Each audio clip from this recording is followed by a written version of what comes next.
Hey guys, Peter here to tell you about the latest from Amaranthe, The Catalyst, out February 23rd on Nuclear Blast. The album has 13 songs, 42 minutes in length, and this is the band's 7th full-length studio album. They are a Swedish heavy metal band. From a design standpoint, I wasn't surprised by this record. I've always viewed Amaranthe albums as a collection of individual songs, more concentrating on what each track has to offer, what each track puts on the table, versus trying to build a path or a journey that has a sense of beginning, middle, and end. This record tries to do that, at least with the opening song, The Catalyst, and the closing track, which is a cover. Those two tracks definitely give a sense of beginning and end, but overall, the record really feels like a playlist of new material. It's always been my experience to have that sort of playlist vibe, so this album falls in line with previous records. As far as the sound is concerned, at first glance, when you first listen to this album, I think you're going to feel like this record also falls in line with previous Amaranthe albums. They're not trying to reinvent the wheel. They have that super melodic, almost popish, if you will, keyboard synth-driven sound. And that's pretty much what you're going to get on this record. The album doesn't stray too far from that beaten path. It doesn't stray too far from the DNA of the band. So if you came in expecting those kind of songs, that's exactly what you're going to get from the first all the way to the last. Having said that, there are a few nuances, either in the sound, production, or even influences as far as what dictates the direction of some of these tracks. And that, to me, had a few changes that allow this record and allow some songs on this record to break mold and allow the album to have a little bit more of an individual fingerprint and not necessarily just be a copy of everything they've done up until this point.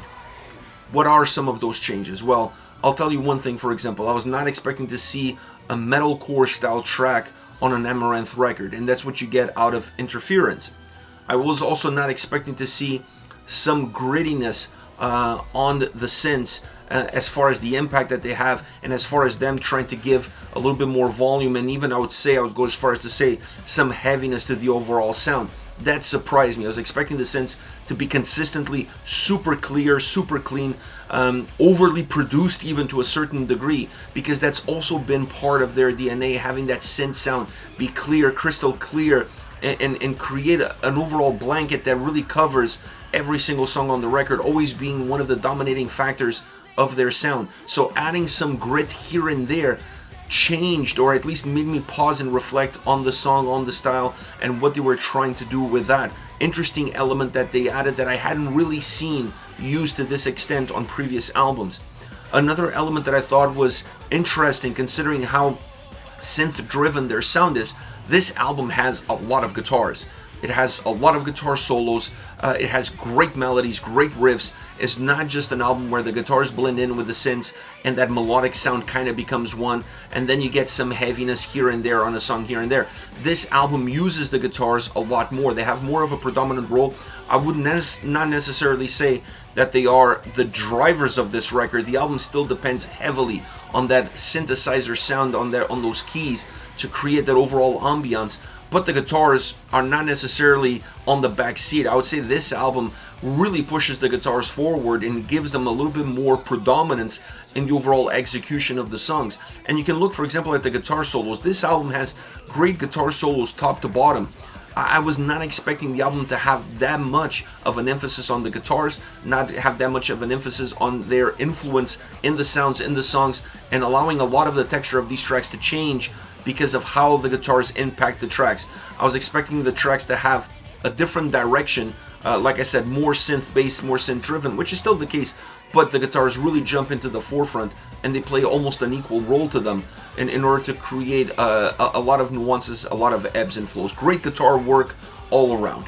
The drums also have an interesting role on this record, because when you have the guitars playing that more, of a predominant, being a predominant player in the overall soundscape of the album, you have to have something that grounds the record, that gives it some substance, that help increase the volume, and in some cases even increase the sense of heaviness that the album has. And the drums definitely offer that throughout. I honestly really enjoy the drum sound. I've always been a big fan of the drum sound on Amaranthe albums, because it works the fine line between that heavy metal, traditional heavy metal drum sound and a more almost electronic based drum sound.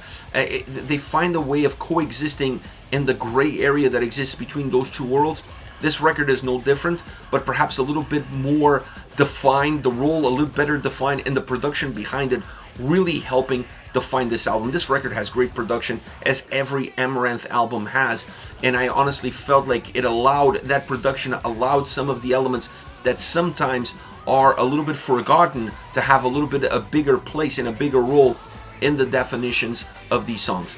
Vocally, with the new vocalist on the harsh side of the vocal range, I didn't see any difference. I honestly don't feel like they've missed a step or this album is not up to par as far as the vocals are concerned. Still with great dynamics between the three vocalists, adding a lot of life, a lot of energy. It was nice to see going a little bit outside the box in some tracks in terms of the vocal delivery, in terms of what the songs demanded, but that also comes from the influences of the sounds of those specific songs.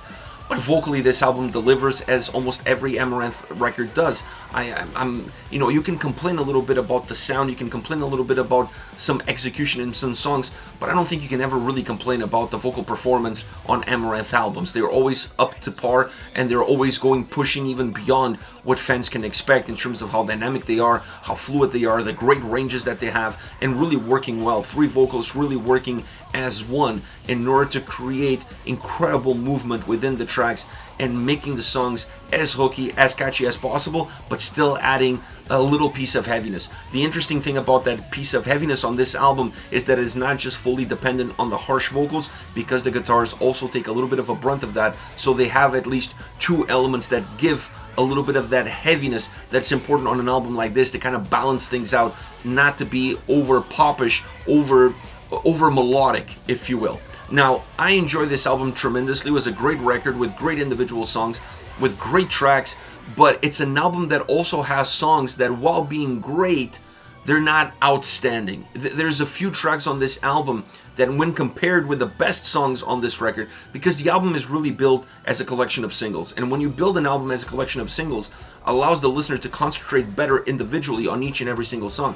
And there are some tracks on this album that are just over the moon, like really great songs from a volume, from a sound, from an execution, from what they offer.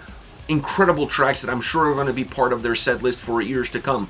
But there's some tracks on this record, while being great, they feel like there are Amaranthe songs that I've heard before. They didn't really bring anything new to the table.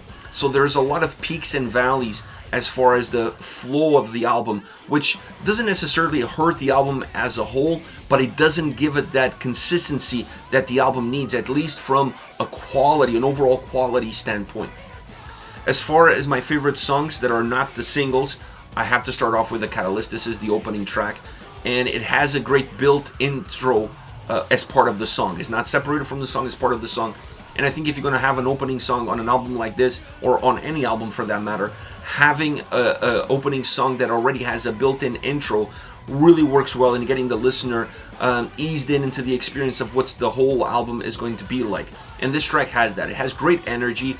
It has some heaviness to it. It has some melodic elements. It's driven. It has big sound, really powerful both musically and vocally.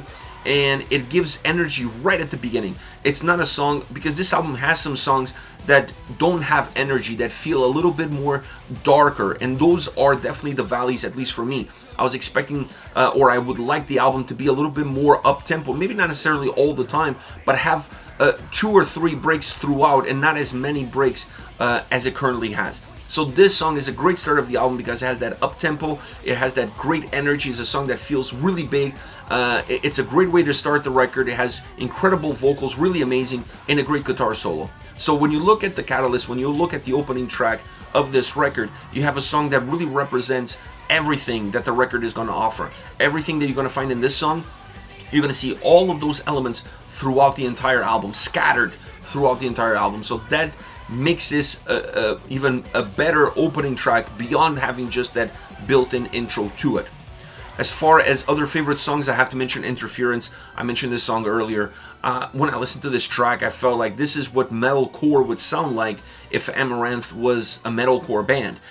It has all of the elements. It has like these the guitar riffing, the guitar sound, the mobility of the song, the style, the design, the approach, the vocals. Niels is phenomenal on this track. Mikael as well. I really enjoyed the harsh vocals, the dynamic between the two. Elise plays a smaller role in this track, but the vocal dynamics of Niels is just phenomenal.